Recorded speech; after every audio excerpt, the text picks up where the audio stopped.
All right, I guess I gotta do this. Video number 2, talking nudism. I don't really want to do this. Talking seriously, talking critically. I'd rather talk about just fun stuff and stuff I enjoy. And part of me is like, just leave it be. Just leave the first video be, and maybe someone will watch it and actually, decide to try it out, and it'll bring joy to their life, and that's just let that happen. Just let that be if anyone watches it. And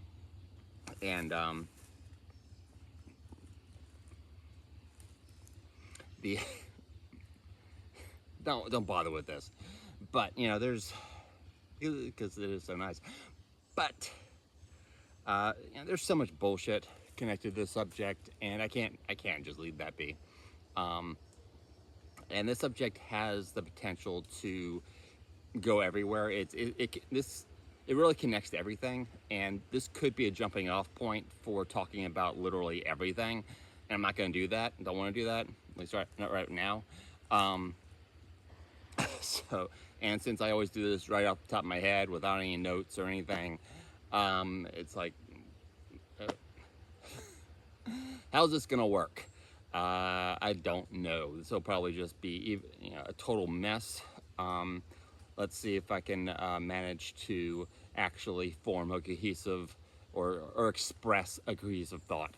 The ideas in my head are pretty, are pretty good, but once they come out of my mouth, they're just bleh, they're pathetic. But my mouth keeps ruining my brain. But anyway,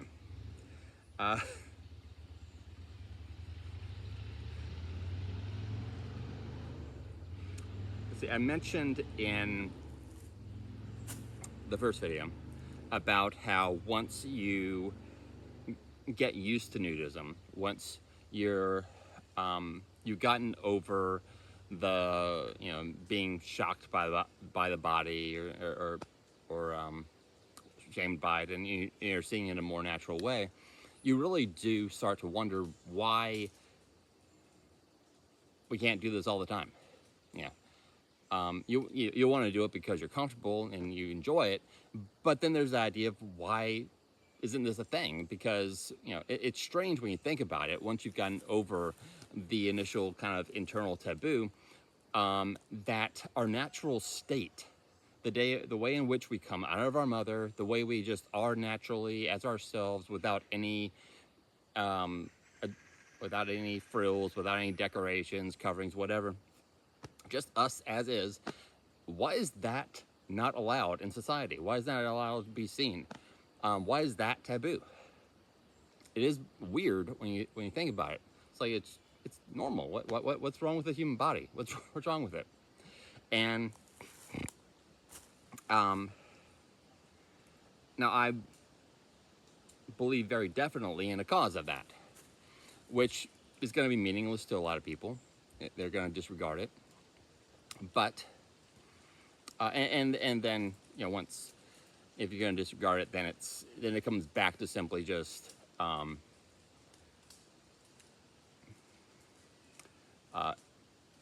observing the way things actually are, just observing cause and effect in the here and now, and in human history,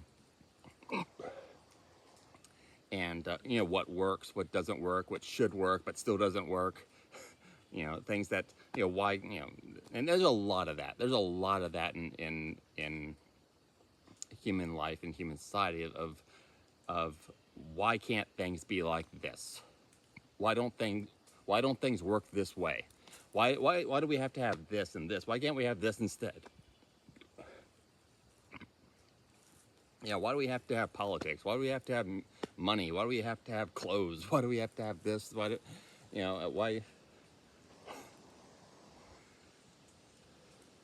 Why are things uneven? Why are things, there's all kinds of things where it should be able to work this way, but it doesn't. So we have to have this and this and this, and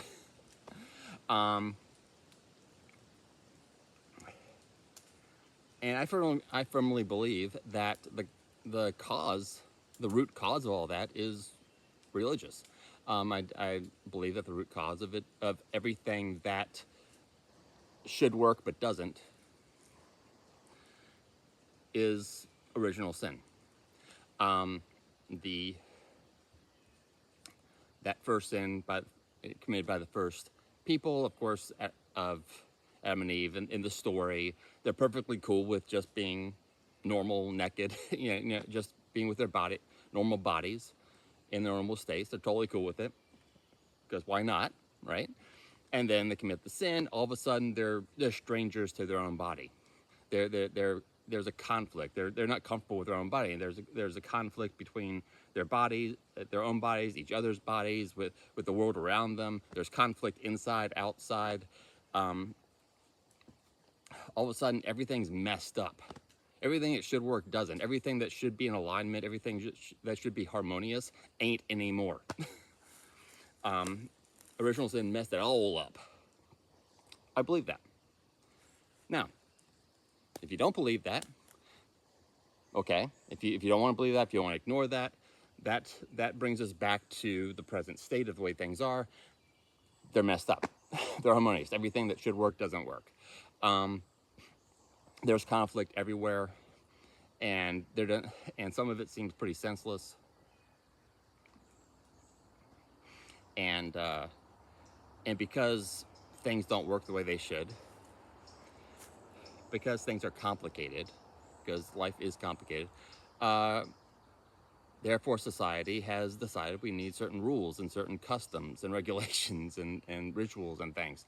And among those is clothing, right? But come back to that. First, I want to talk about how that I think that even without the fall, or if you don't believe in it, I think even without things being messed up, that clothing still would have been a thing. Because human beings are artistic by nature. We are creative by nature. We are ritualistic by nature. We love that sort of thing. We love decorating things. We love decorating the inside of our houses, the outside of our houses, our lawns, properties. We love decorating ourselves. We love having special occasions where we put on special costumes and perform certain customs and certain actions and things. We love that sort of thing. We would do that anyway. And then of course there's the like communal prayer and worship and thing of the deity. But and because man is a naturally religious creature, we do naturally worship in private and in community. But we would always be doing this. We'd always, regardless, we would always be decorating ourselves and decorating other things and having special rituals and things. So I think, first of all, that clothing is a part of our creative and ritualistic nature.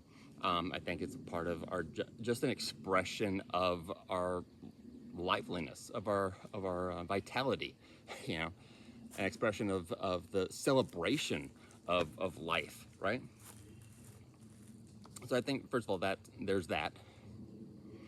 And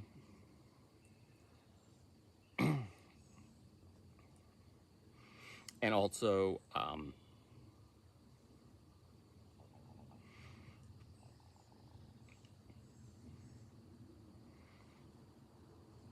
that,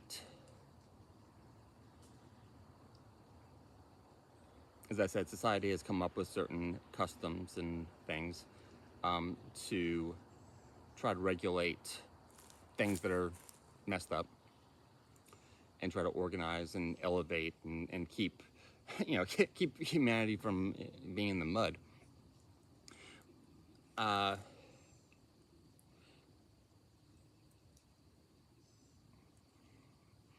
And I remember, and clothing just feels right in society, right?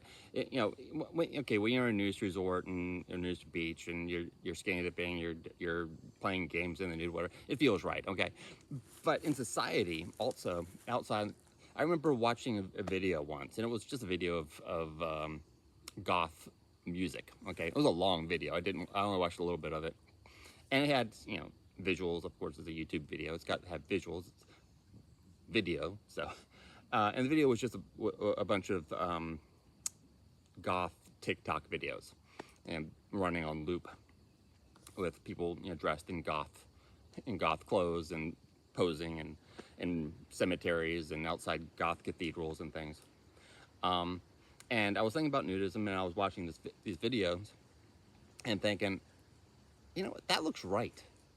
I can't imagine a world where we don't do that, where people don't put on costumes, where people don't dress up to express certain ideas, certain feelings, certain concepts, and to go along with certain surroundings and certain music and certain rituals and just certain cultural and individual tastes. I can't imagine a world where we don't do that. This looks right, right? Again, it's natural for us to decorate ourselves and to have that expression of of what's of what's going on inside of us, because there's a lot going on each side in every single one of us, both within our own personality and that personality relating to the world outside. There's a lot going on, and dress is a means of expressing that, and that's something that we would do. That we do. Um,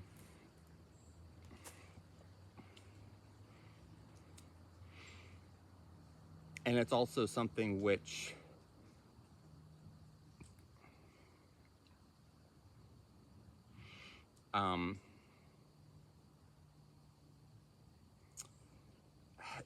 clothing is a part of culture. Definitely, did I mention culture already? It's a part of the richness of human culture, the richness of human of a human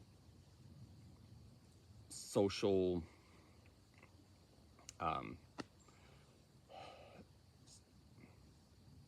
human society, human social. I'm terrible at this. Okay. And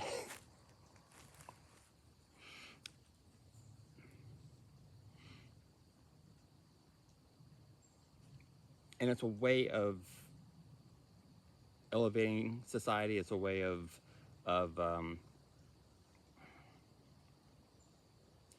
and the issue of like, okay, so modesty, shame. I need to talk about these things. Okay, modesty. I'm terrible at this.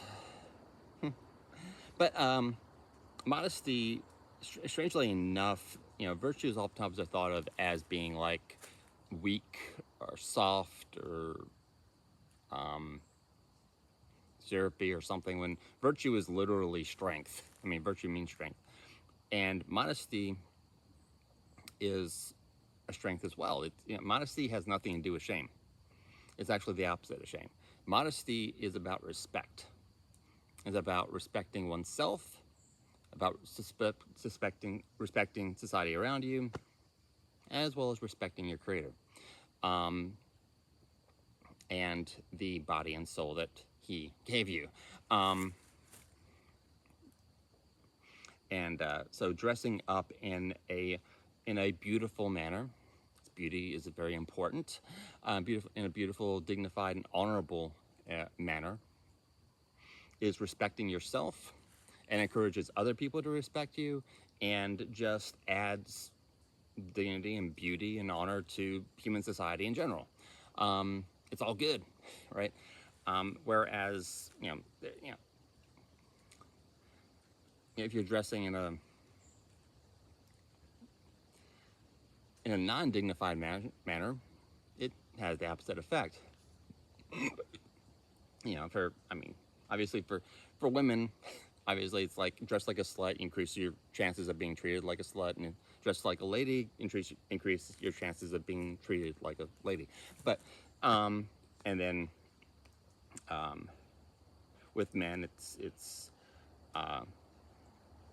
also, are you presenting yourself as a man of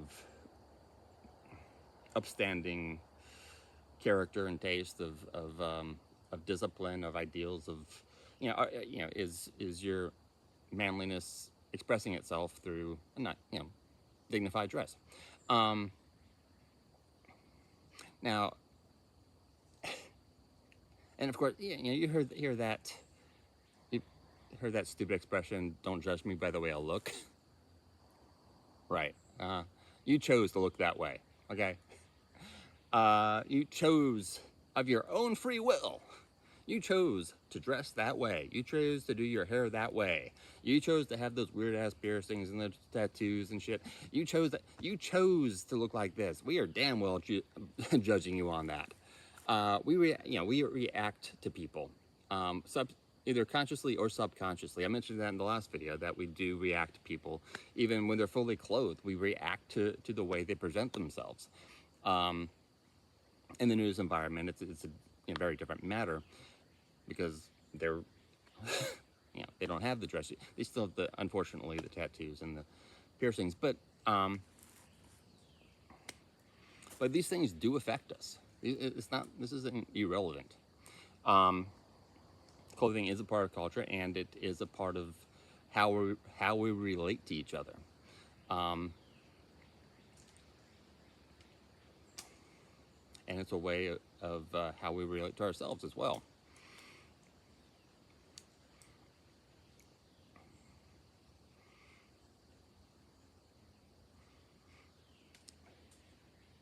There is a difference between dressing like a slob and dressing nicely. It has an effect on us and on others. Now, granted, if you're like literally poor and you can't afford nice clothes, that's a legit excuse for not looking as good as you can. But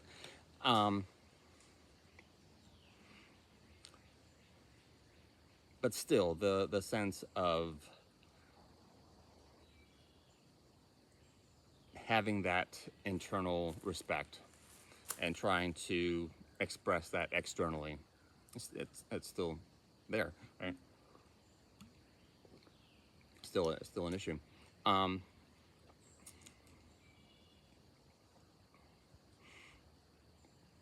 that is very important to dress, to have clothing and nice clothing as a part of society, to elevate ourselves and everyone else.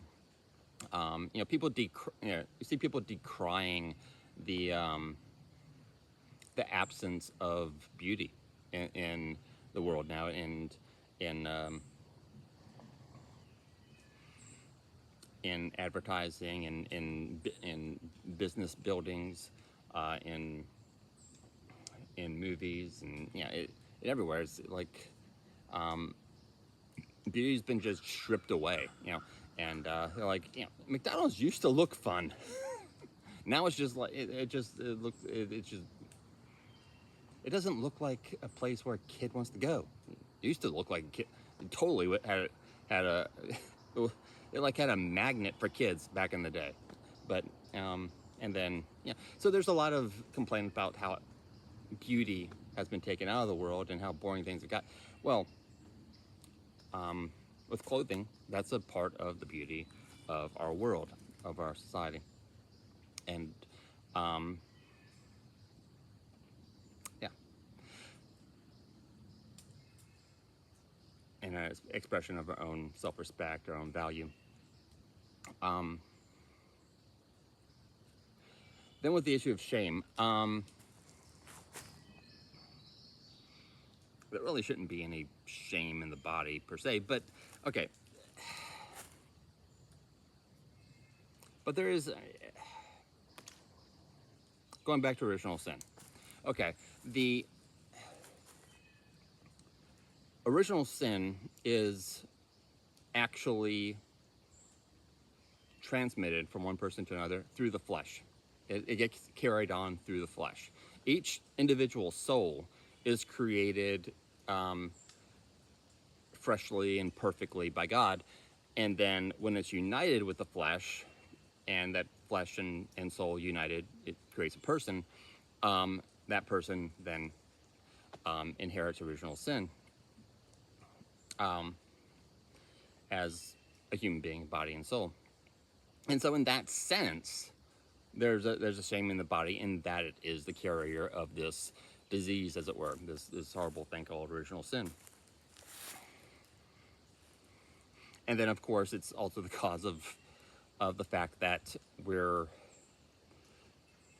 it just screwed everything up, and we don't have a natural relationship with our bodies.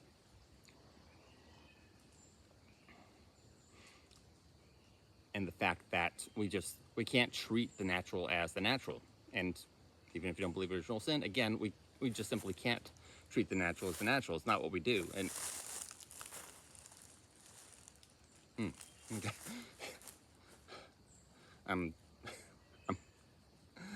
I'm partly in shadow and partly in okay. Um, it's impossible for human beings to just treat things naturally. The moment we treat things naturally,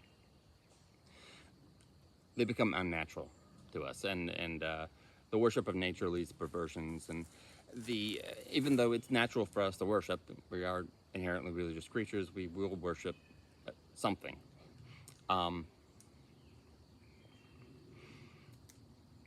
But yeah, there's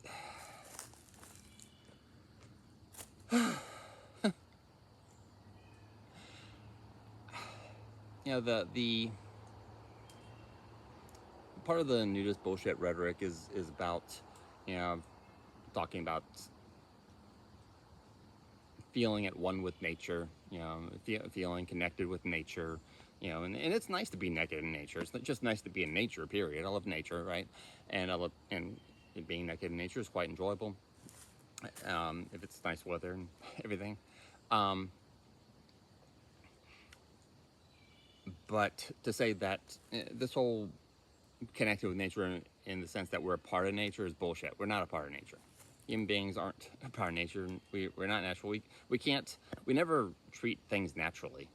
We don't treat nature naturally. We never see it we rarely ever see it as just plain what it is. And we certainly don't imitate nature in any way. I mean, because we can't, because nature doesn't have anything for us to imitate that matters to us. Nature has nothing to do with morals or ethics or ideals or social structures or anything like that. Nature has nothing to do with what really matters to humans. We are not a part of the natural world. We live in it, and we love it, and it's wonderful. We do depend on it for our life, for crying out loud. It is important to us, but we're not a part of it.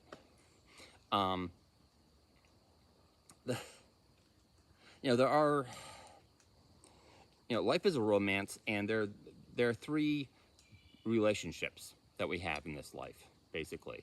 The first is the relationship with the natural world around us. The second relationship is a relationship with our fellow human beings and ourselves. The third relationship is with our Creator, or God, and that relationship is typically called religion. These relationships aren't separate. They do work together, but they can be spoken of separately. But none of them are simple. They're all complicated. There's all kinds of crap to work through and work around, and ain't none of it simple. Ain't none of it simple. Right?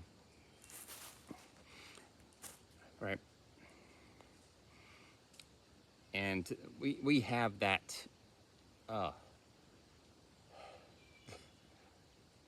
tendency, that desire to try to simplify things more than they are. And we also have the tendency, I should have mentioned this before, I'm already 24 minutes in. Holy hell, how'd that happen? Have I said anything yet? Crap. We have the tendency, very much so, to take our preferences and try to turn them into principles. To take what we happen to like, what we happen to enjoy, what happens to be working for us at the moment, and turn that into principles, to turn that into a lifestyle, to turn that into a cause, or even almost a religion. We have that tendency. And certainly nudists do that. But we do that with a lot of things. And we're very susceptible to that, especially when we don't already have a set worldview, and if we don't already have a philosophy in mind, if we don't already have a comprehensive, it doesn't have to be detailed, but a comprehensive, integral view of reality. If we don't already have a set Weltanschauung, as the Germans would say, um,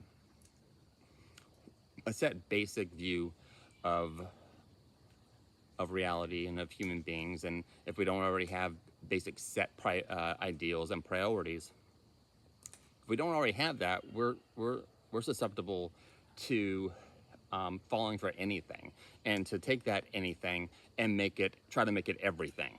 Um, to take to take a good and treat it as a much higher good than it is, which I mean, most sin is just mistreating a good, treating a good in a way that's not meant to be treated, in a way that's outside of its nature, or is just disproportionate to to its actual proper place in reality, and the hierarchy of goods.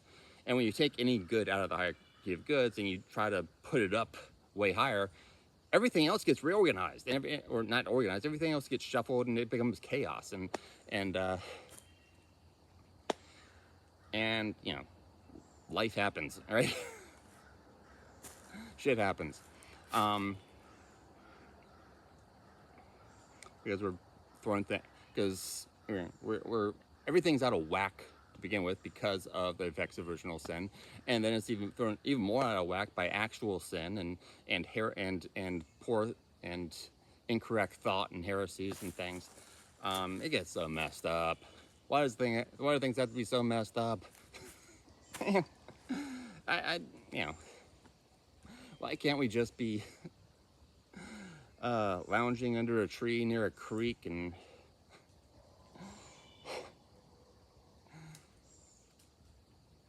just reading a good book, and drinking some beer, and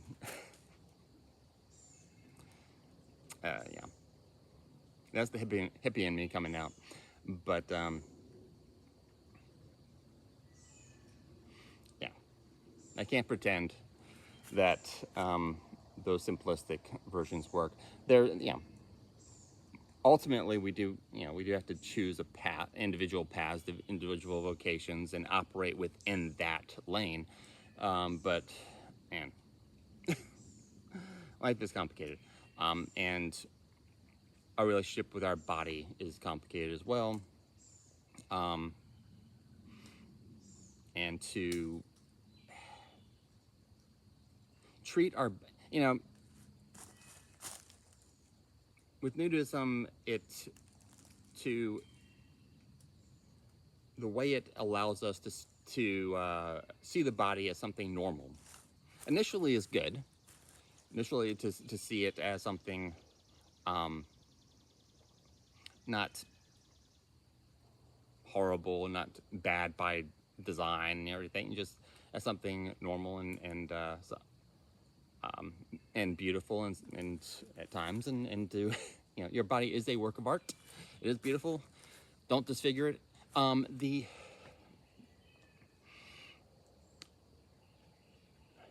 But to treat it as something, to just accept it as something normal, carries its own danger, because when you accept it as something normal, you start to almost treat it as something that doesn't matter, because it's like, yeah, it's no big deal, when it actually is a big deal.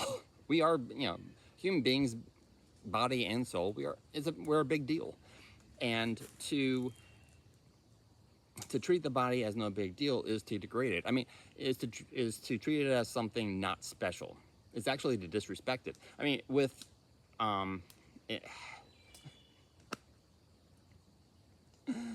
can I actually recommend nudism at all here? But okay, again, talking off the top of my head. If you're covering up the body to cover it up, to to hide it, so it's, and because you think it shouldn't be seen, you're treating it as something special in that regard, in that way. Or on the other hand, if you're decorating it, like decorating a Christmas tree, just putting on things to decorate it, with nice clothing, then you're treating it as special in that way. But and that's good. You're treating it. It's being treated with respect, with honor. But if you're treating it as nothing special, as no big deal ever, like we shouldn't, we shouldn't be concerned with it at all, as some nudists would say, then you're actually disrespecting it. You're actually degrading it. You're actually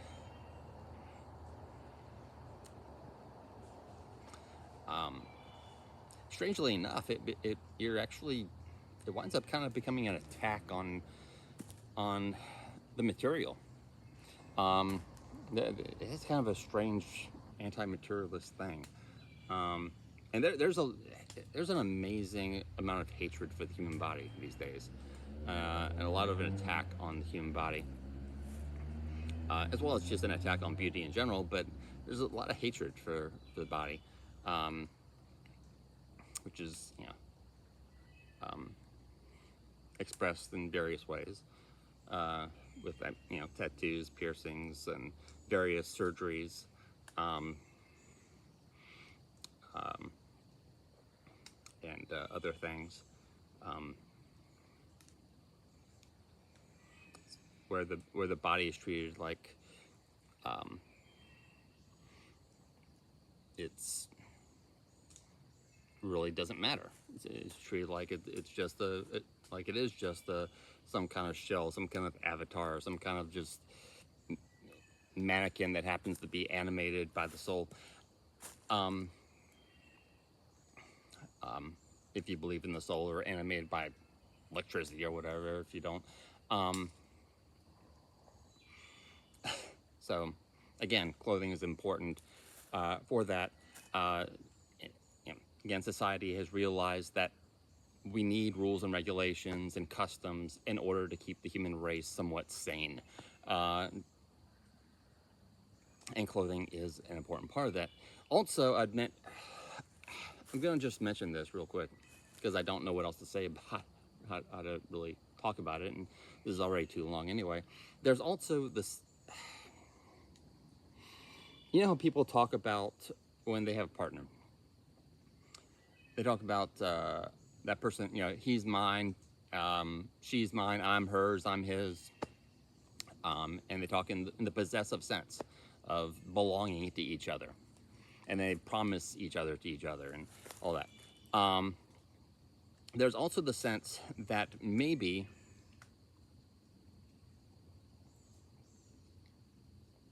if they belong to each other, if they've promised to each other, maybe their bodies should be exclusively for each other and only seen fully by each other. That not, the rest of society should have that view, that it should be reserved exclusively for the partner, for the wife, for the husband. There is that idea. I don't know what else to say about it. It's not a subject I really understand very well. But it came to mind, and I think it's worth putting out there, whatever you want to make of it.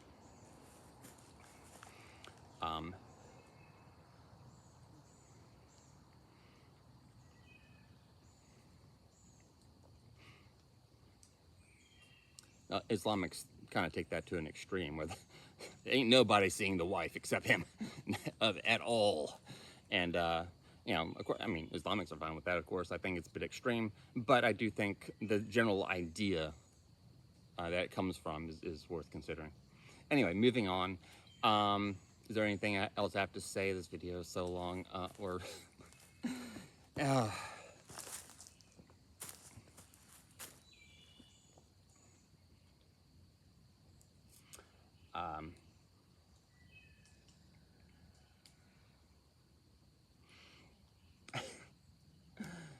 So yeah, I think for various reasons, for artistic reasons, for the purpose of keeping society organized and sane, in elevating society, making it beautiful, making it dignified, keeping people's minds dignified, um, and keeping and keeping things as respectful as possible, um, because we need it for whatever reason you happen to believe. We need it because things just don't, generally work otherwise. There are exceptions to the rule. Yes, I know there are certain parts of the world, hot parts of the world, where there are maybe some tribes that don't wear many clothing. That's the exception. All right. And even there, you're gonna find rituals. You're gonna find certain things that they do wear, certain decorations, certain things that they do. Um, and but again, it's an exception.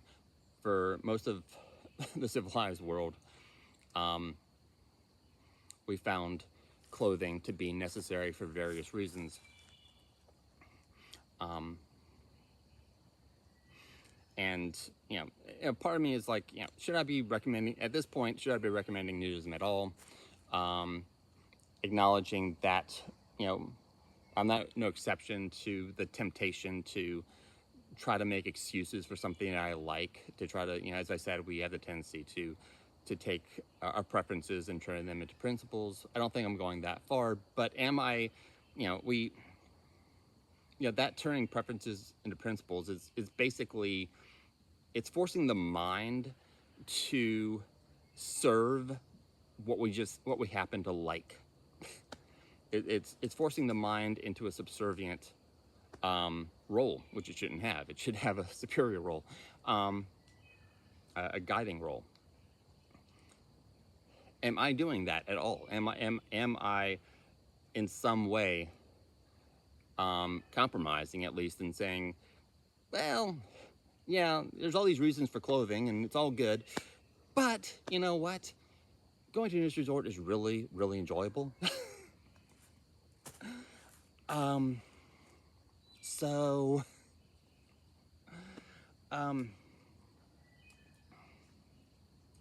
yeah, it's still a great little getaway, a great way to relax, great way to get some, body positivity in.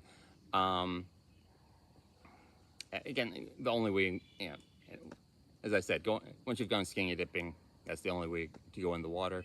Um, so I think it's probably fine as an exception, very much as an exception, as long as you don't take it beyond that. As long as you don't get carried away with it. If you just let yourself enjoy the moment, enjoy the relaxation, enjoy the camaraderie. Um, uh, but